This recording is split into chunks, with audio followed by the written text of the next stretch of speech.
حضرت ابو بکر صدیق کا زمانہ تھا تو ایک شخص ملک شام کا رہنے والا بڑا قرضہ چڑھ گیا اس پہ، تو وہ حضرت ابو بکر صدیق کے پاس آیا، کہنے لگا آپ امیر بھی ہیں اور امیر بھی ہیں، دونوں باتیں، ایک امیر یہ ہے کہ مسلمانوں کے سربراہ ہیں، اور دوسرا اللہ نے آپ کو مال و دولت بھی عطا فرمایا ہے، تو میرے اوپر قرضہ چڑھ گیا ہے تو مہربانی فرمائیں۔ وہ کہتا ہے حضرت صدیق اکبر نے میرا ہاتھ پکڑا، گھر کے اندر لے گئے، باہر سے دروازہ بڑا اعلیٰ تھا لیکن گھر کے اندر گیا تو چارپائی بھی کوئی نہیں تھی، کھجور کی چٹائیاں بچھی ہوئی تھی، کھجور کی چھال کی، اور وہ بھی پھٹی ہوئی۔ فرماتے ہیں سیدنا صدیق اکبر نے بٹھا لیا مجھے اور مجھے کہنے لگے یار تجھے ایک عجیب بات نہ بتاؤں؟ تو بتائیے۔ فرمانے لگے 3 دن ہو گئے میں نے اناج کا دانہ بھی نہیں کھایا، کھجور کے اوپر گزارا کر لیتا ہوں میں، آج کل حالات میرے ٹھیک نہیں ہیں۔ لگا جی پھر میں کیا کروں؟ تو آپ فرمانے لگے تو عثمان غنی کے پاس جاؤ۔ کس کے پاس؟ شخص کہنے لگا جی مجھے تو بہت سارے پیسے چاہیے۔ تو آپ نے فرمایا تیری سوچ وہاں ختم ہوتی ہے جہاں سے عثمان کی سخاوت شروع ہوتی ہے، تیری سوچ وہاں تو جو سوچتا ہے نا اتنے ملیں گے، تیری ختم ہوتی ہے سوچ جہاں سے عثمان کی سخاوت شروع ہوتی ہے، تو جا۔ کہنے لگا جی آپ کا نام لوں؟ فرمایا ضرورت ہی نہیں پڑے گی۔ کہا جی میں ذکر کروں گا کہ مجھے امیر المومنین نے بھیجا ہے۔ فرمایا ضرورت ہے، صرف اتنا تو جا کے بتانا کہ میں مقروض ہوں اور رسول اللہ کا نوکر ہوں صلی اللہ علیہ، اتنا بتانا کہ مسلمان ہوں، مصطفیٰ کا غلام، بس، اور کسی اضافے کی ضرورت ہے۔ کہا جی وہ دلیل مانگیں گے؟ فرمایا عثمان خیرات کرتے تفتیشیں نہیں کرتا، عثمان اللہ کی راہ میں دیتے ہوئے تفتیشیں 10 روپے دینا اور 100 بات سنانا فقیر کو، تک تو نہیں نا، 10 روپے اور 100 قسم کے تانے نہ دے تو میاں چشم پوشی کر جا، تجھے کس نے اجازت دی ہے ٹٹولنے کی، پھولنے کی اور کرودنے کی؟ یہ حال اگر تیرے ساتھ کیا جائے، رب اگر تجھے ٹٹول کے دے تو تیرا کیا بنے؟ رب کریم اگر تجھے ٹٹول کے دے کہ پہلے بتا نمازیں کتنی پڑھی ہیں، سویرے اٹھتا ہے کہ نہیں، تو تیرا کیا حال ہوگا؟ تو ٹٹولتا پھرتا ہے 10 روپے دینے کے لیے۔ حضرت عثمان غنی کی عادت نہیں، وہ شخص کہتا ہے میں چلا گیا، پوچھتا پچھاتا دروازے پہ پہنچا، دروازے پہ دستک دی تو حضرت عثمان غنی کے اندر سے بولنے کی آواز ہے، اپنے بچوں کو ڈانٹ رہے ہیں، کہتے ہیں یار تم لوگ شہد کے اندر، دودھ کے اندر شہد ملا کے پیتے ہو، خرچہ تھوڑا کم کرو، اتنا خرچہ تم نے بڑھا دیا ہے، تم دودھ کے اندر دودھ بھی میٹھا شہد بھی میٹھا، ایک چیز کھا لو، کو بیمار ہو 2 چیزیں استعمال کرتے ہو۔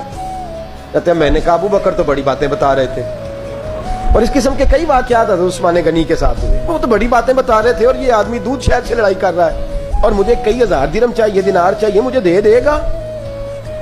فرماتے ہیں اب وہ ڈانٹ کے باہر آئے، میں دروازے پہ تھا، آتے ہی کہنے لگے میں آیا نا تو جب میں نے السلام علیکم کہا تو وہ سمجھ گئے میں مسلمان ہوں۔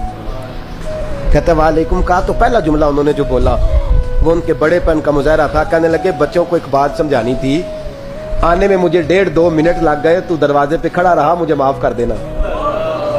بڑے لوگوں کی بڑی باتیں، بڑے لوگوں کی بڑی باتیں، جتنا بڑا قد ہے اتنا بڑا اخلاق ہے۔ کہنے لگے تجھے ایک بات بچوں سے کرنے لگ گیا تھا، تجھے انتظار کرنا پڑا، ذرا درگزر کرنا۔ کہتے ہیں پھر انہوں نے دروازہ کھولا، جو اس وقت ان کا ماحول تھا حویلی کا، ڈرائنگ روم کا، جو بھی، مجھے بٹھایا۔ کہتے ہیں میرے لیے جو پہلی چیز آئی وہ دودھ کے اندر شہد ڈال کے وہ لائے۔ کہتے ہیں میرے دل میں خیال آیا گھر میں جھگڑا کر رہے تھے، مجھے پلایا، اس کے بعد کھجوروں کا حلوہ آ گیا۔ کہتے ہیں میں نے کہا بچوں کو کہہ رہے تھے ایک میٹھی چیز استعمال کرو، میرے لیے 3 آ گئی ہیں، 3 آ گئی، عجیب شخص ہے۔ کہتے ہیں میں لیکن ابھی میرا تصور جمع نہیں، میں نے کہا اتنا تگڑا نہیں جتنا حضرت ابو بکر نے بتایا ہے۔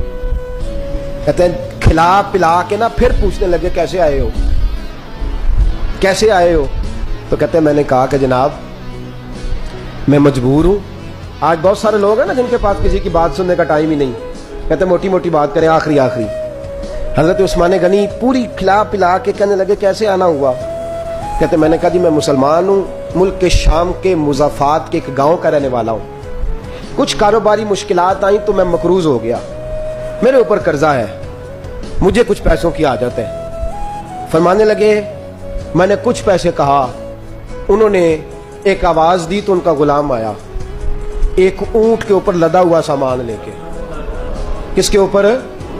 اونٹ کے اوپر۔ کہتا ہے مجھے 3000 اشرفیوں کی ضرورت تھی، میں نے بتایا نہیں 3000 چاہیے۔ اونٹ آیا تو حضرت عثمان غنی کہنے لگے اس اونٹ پر تیرے لیے تیرے گھر والوں کے لیے میں نے کپڑے بھی رکھوا دیے, کھانا بھی رکھوا دیا اور 6000 اشرفیاں بھی رکھوا دیے. تو پیدل آیا ہے تو اب اونٹ لے کے جا. کہتے میں نے کہا حضور اونٹ واپس کون کرنے آئے گا؟ کہنے لگے واپس کرنے کے لیے دیا ہی نہیں تو تحفہ ہے, تو لے جا. کہتے میں کہاں سے چلا تھا ڈھونڈتا اور مدینے میں آیا, اور جب مدینے میں آیا تو پھر اللہ نے جھولی بھر کے عطا فرمایا. کہتے میری آنکھوں میں آنسو آ گئے اور میں نے کہا حضور آپ نے تو میری ضرورت سے کہیں بڑھ کے نواز دیا ہے, مجھے معاف کیجئے گا. میں سوچ رہا تھا کہ دودھ شاید پہ گھر میں لڑائی ہو رہی ہے.